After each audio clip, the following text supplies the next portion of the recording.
Everyone, तो चलो देखते हैं कि केटाइन का साइज बड़ा होता है या फिर उसके पेरेंट एटम का साइज बड़ा होता है। तो पर्टिकुलरली यहाँ पर हमने एग्जांपल लिया है सोडियम एटम का और उसी का ही हमने केटाइन बनाया है। तो पहले बेसिक चीज़ें मैं आपको बता दूँ, अगर किसी एटम के ऊपर प्लस चार्ज आपको दिखाई दे रहा है दैट मीन्स वो केटाइन है, और किसी के ऊपर अगर नेगेटिव चार्ज है तो उसको हम एनाइन कहते हैं। और प्लस का मतलब है कि वहाँ से कुछ ना कुछ इलेक्ट्रॉन का लॉस हुआ है। ठीक है, +1 का मतलब है एक इलेक्ट्रॉन का लॉस हुआ है, +2 का मतलब है कि 2 इलेक्ट्रॉन का लॉस हुआ है फ्रॉम अ न्यूट्रल एटम। ठीक है, तो पहले बनाना सीख लेते हैं कि ये कैसे बनेगा।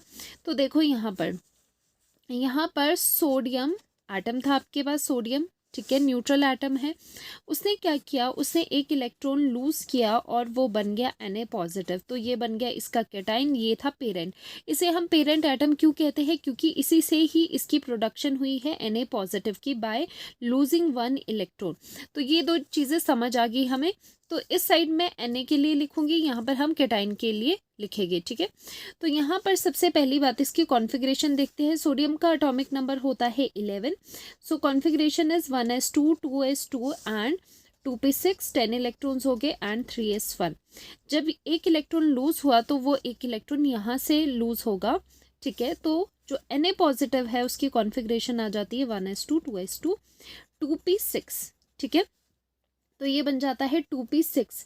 अब यहाँ पर सीधे तौर से एक चीज़ आप देखो, यहाँ से ये जो 3s शेल है, ये शेल यहाँ पर लूज हो रही है। ठीक है, इसका क्या हो रहा है, रिमूवल ऑफ शेल हो रहा है। वैलेंस शेल जो थी Na की वो डायरेक्टली यहाँ पर रिमूव हो रही है। ठीक है, तो यहाँ पर हुआ रिमूवल ऑफ, क्योंकि ये चीज़ें हम Na पॉजिटिव के लिए इस साइड पे लिख रहे हैं। ठीक है, रिमूवल ऑफ वैलेंस शेल क्या होगी, रिमूव होगी Na पॉजिटिव में। देखो यहाँ पर 3s नहीं है, यहाँ पर वैलेंस शेल थी 3s, लेकिन जब हमने Na पॉजिटिव उसका कॉरेस्पॉन्डिंग केटाइन बनाया तो वैलेंस शेल रिमूव होगी। फर्स्ट पॉइंट ये है।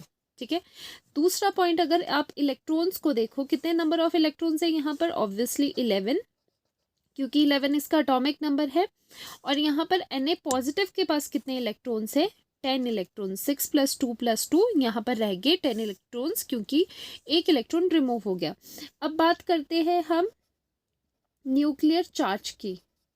देखो न्यूक्लियर चार्ज क्या होता है, न्यूक्लियर चार्ज आता है नंबर ऑफ प्रोटॉन से, क्योंकि जो न्यूट्रॉन्स होते हैं वो तो न्यूट्रल होते हैं। तो यहाँ पर कितना चार्ज आ जाएगा, +11, क्योंकि 11 ही नंबर ऑफ प्रोटॉन्स होते हैं।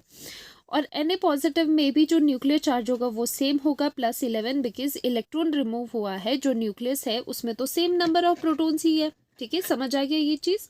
तो देखो यहाँ पर अब देखते हैं, अब कंपैरिजन करते हैं। अब देखो यहाँ पर न्यूक्लियस है बीच में। ठीक है, न्यूक्लियस बीच में है और उसने बाहर इलेक्ट्रॉन्स को होल्ड करना है। अब आप एक चीज़ बताओ मुझे, यहाँ पर 11 जो 11 प्रोटॉन्स है या फिर +11 न्यूक्लियर चार्ज है अंदर, वो होल्ड कर रहा है 11 इलेक्ट्रॉन्स को। ठीक है, यहाँ पर 11 होल्ड कर रहे हैं, कितने, 11 इलेक्ट्रॉन्स को। ठीक है, ऐसे समझने के लिए मैं बता रही हूँ। और यहाँ पर अंदर 11 है न्यूक्लियर चार्ज, लेकिन यहाँ पर कमी होगी एक इलेक्ट्रॉन की, 10 इलेक्ट्रॉन को होल्ड कर रहे हैं। तो देखो क्या होता है, इसीलिए हम कहते हैं कि यहाँ पर इफेक्टिव न्यूक्लियर चार्ज ज़्यादा है। क्यों, देखो न्यूक्लियर चार्ज तो दोनों का सेम है, लेकिन हम बात कर रहे हैं effective nuclear charge, effective nuclear charge. Effective nuclear charge क्या होता है, जैसे यहाँ पर आप कंपैरिजन करते हो कि 11 जो न्यूक्लियर चार्ज है उसके लिए यहाँ पर +11 है न्यूक्लियर चार्ज, वो होल्ड कर रहा है 11 इलेक्ट्रॉन्स को। यहाँ पर 10 इलेक्ट्रॉन को ही होल्ड करना पड़ रहा है। दैट मीन्स इसकी जो पकड़ है, न्यूक्लियर चार्ज जो है वो इंक्रीज हो रहा है, जो इफेक्टिव न्यूक्लियर चार्ज है वो बढ़ रहा है, क्योंकि अब ये क्या है, इसको 10 इलेक्ट्रॉन्स को संभालना इसके लिए ईजी हो गया है। उसकी वजह से इनके बीच में न्यूक्लियस क्या करेगा, अट्रैक्ट करेगा इन 10 इलेक्ट्रॉन्स को अपने पास, ज़्यादा फोर्स ऑफ अट्रैक्शन होगी। ठीक है, फोर्स ऑफ अट्रैक्शन अगर न्यूक्लियस और इलेक्ट्रॉन्स के बीच में ज़्यादा होगी तो ये जो केटाइन है वो क्या हो जाएगा, वो कॉन्ट्रैक्ट होगा। ऑब्वियसली इलेक्ट्रॉन्स न्यूक्लियस की तरफ अट्रैक्टेड होंगे, तो साइज ऑफ द केटाइन भी क्या हो जाएगा, छोटा हो जाएगा। ठीक है, फर्स्ट पॉइंट मैंने यहाँ पर बताया था। सेकंड पॉइंट में क्या आ जाएगा, यहाँ पर जो इफेक्टिव न्यूक्लियर चार्ज है वो यहाँ पर इंक्रीज हो रहा है। ठीक है, इसीलिए मैंने पहले न्यूक्लियर चार्ज लिखा, वो तो सेम है, बट यहाँ पर है effective nuclear charge. Effective nuclear charge क्या होता है कि वो जो इलेक्ट्रॉन्स है वो कितना चार्ज फील कर रहे हैं।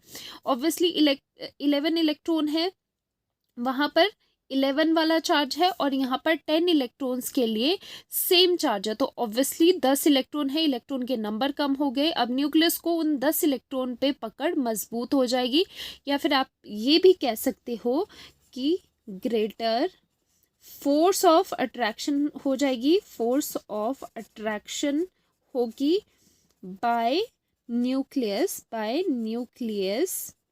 ऑन द इलेक्ट्रॉन्स पर फोर्स ऑफ अट्रैक्शन ज़्यादा होगी इस केस में। ठीक है, उसकी वजह से क्या हो जाएगा, साइज हो जाएगा डिक्रीज। किसका साइज डिक्रीज हो जाएगा, केटाइन का साइज, क्योंकि ये सारी बातें किसके केस में हो रही थी, केटाइन के केस में, जैसे यहाँ पर Na पॉजिटिव के केस में, क्योंकि यहाँ पर इलेक्ट्रॉन्स कम हो रहे हैं और इफेक्टिव न्यूक्लियर चार्ज बढ़ रहा है, क्योंकि यहाँ पर क्या है, यहाँ पर कम इलेक्ट्रॉन है, न्यूक्लियस को 10 इलेक्ट्रॉन्स को होल्ड करना होगा, विच इज़ ईजी, उस वजह से इफेक्टिव न्यूक्लियर चार्ज बढ़ रहा है यहाँ पर, और यहाँ पर उतना नहीं है। ठीक है, तो ये दो रीजंस थे mainly, first reason is this and second is this. ठीक है, तो हेंस हमारा जो आंसर रहेगा, जो आंसर आप रिपोर्ट करोगे वो क्या होगा कि size of the cation is less than it's parent atom. ठीक है, इस केस में क्योंकि हमने सोडियम की बात करी थी, बाकी केस में भी सेम रहता है। यहाँ पर हम रीज़न 2 देंगे, फिर से मैं इसको रीजंस आपको लिखा लेती हूँ। फर्स्ट रीज़न क्या था, रिमूवल ऑफ वैलेंस शेल। तो देखो इस तरह से शेल्स बनी है, जैसे न्यूक्लियस है उसके बाहर शेल्स है, अगर एक शेल बाहर की वैलेंस शेल रिमूव हो जाती है तो ऑब्वियसली क्या हो जाएगा, यहाँ पर साइज छोटा हो जाएगा। ठीक है, छोटा हो जाएगा केटाइन, तो ये चीज़ मैंने इसकी बनाई है केटाइन के लिए। तो यहाँ पर 3s थी शेल, बाहर की शेल थी, लेकिन in the case of Na positive हमारे पास कोई भी 3s यहाँ पर नहीं है, दैट मीन्स यहाँ पर हुआ है रिमूवल ऑफ आउटर शेल या फिर वैलेंस शेल। ठीक है, so first point is decrease in number of shells. ठीक है, decrease in number of shells हो रहा है Na पॉजिटिव की केस में। ठीक है, और साथ ही साथ increase in effective nuclear charge. ठीक है, इफेक्टिव न्यूक्लियर चार्ज बढ़ रहा है, उसकी वजह से न्यूक्लियस और इलेक्ट्रॉन्स की अट्रैक्शन आपस में इंक्रीज हो रही है, इसीलिए जो साइज है वो कॉन्ट्रैक्ट कर रहा है, वो छोटा हो रहा है। एंड एक मैं जर्नल चीज़ आपको बता दूँ, ये तो हमने सोडियम का केस लिया था। इन जनरल इफ़ कोई भी एक एटम ए आपने लिया है, ठीक है, उसका ये पेरेंट है और उसका जो केटाइन है, इसका केटाइन मान लेते हैं a positive by removal of electron. ठीक है, ये इसका केटाइन है, ये जनरल केस है, चाहे सोडियम ले लो, चाहे मैग्नीशियम ले लो, चाहे कोई भी अदर आप एटम ले लो। हमेशा ऑलवेज आपको याद रखना है ये चीज़, खैर आप समझ भी गए हो अभी, कि हमेशा जो केटाइन होगा वो स्मॉलर इन साइज होगा as compare to its corresponding atom या फिर इट्स पेरेंट एटम, जहाँ से ये प्रोड्यूस हुआ है। ये प्रोड्यूस कहाँ से हुआ है, ए से, तो ए से इसका साइज हमेशा कम होगा। तो जो केटाइन्स होते हैं, केटाइन का जो साइज होता है, चाहे आप रेडियाई बोलो चाहे साइज बोलो, वो कम होता है फ्रॉम इट्स पेरेंट एटम। ठीक है, तो अपने ही पेरेंट एटम से कंपैरिजन करना है, ऐसे नहीं करना कि सोडियम का आपने कंपैरिजन कर दिया मैग्नीशियम से या फिर अदर एटम से, अपने ही से। ठीक है, पेरेंट एटम से, तभी पेरेंट एटम यहाँ पर वर्ड यूज़ करते हैं।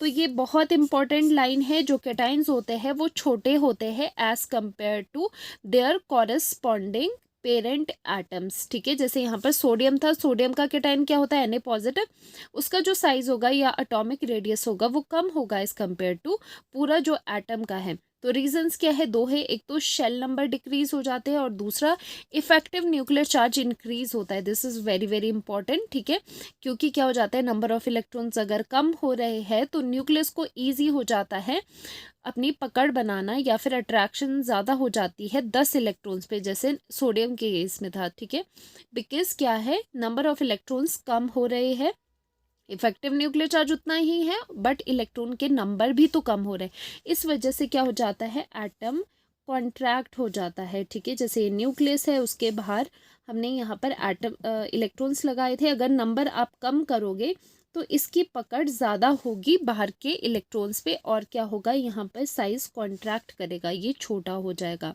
क्योंकि फोर्स ऑफ अट्रैक्शन जो है वो ज़्यादा होगी न्यूक्लियस की ऑन आउटर इलेक्ट्रॉन्स, ठीक है।